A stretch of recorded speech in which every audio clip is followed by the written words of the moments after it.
So the 5 core wounds and mind control go hand in hand together. What are they?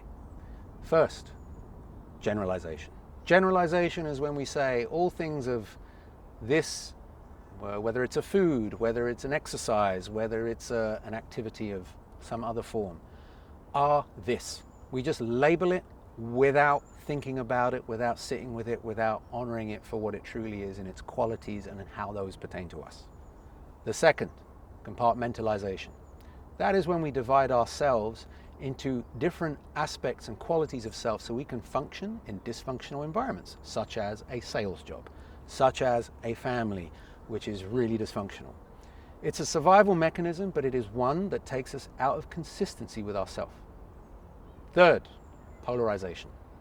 Polarization is usually seen in innocent forms like that football team, if you support them, you are an idiot.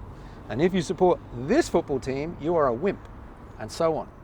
It is also seeded before things like racism and other forms of xenophobia arise.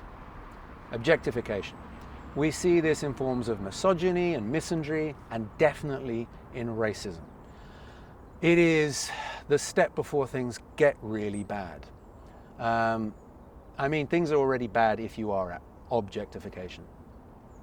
Now, the final piece is when there is messianization and demonization. Usually the both exist together. In one such case, we could have Hitler, who was messianized by the Nazis, or people who became the Nazis, and the Jews, who were demonized by said Hitler and Nazis. And then, of course, you have King Leopold, who was seen as a hero to who were following him, and all the Africans, the millions of Africans he murdered. And of course today you have Netanyahu messianized by those who support him, and the Gazans, the Palestinians, who were demonized for many generations. Now, to get to demonization and messianization, you need to understand that cultural brainwashing occurs usually over generations, through media, through religion, through schools. It doesn't just come out of nowhere, because humans are not inherently bad. They have to be conditioned and tricked into these states, and it's all chess moves, little pieces, bit by bit, to get you there. Remember, all healed states are forms of unity. If we as humans remember not to disassociate from others, which is a reflection of us disassociating from a piece of ourselves, we are more likely to stay in the healed state and not in the sick state. Because remember, all human conditions outside of ourselves are going on some level inside of ourselves. So please consider this whenever you get angry seeing something on the news about a group of people that you've been told are evil or bad. All the core wounds require disassociation to exist.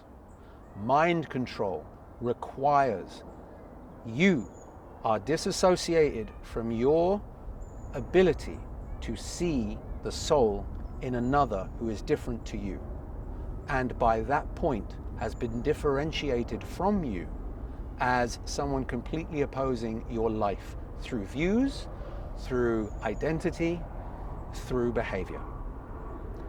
That is how mind control is seeded and fed and compelled.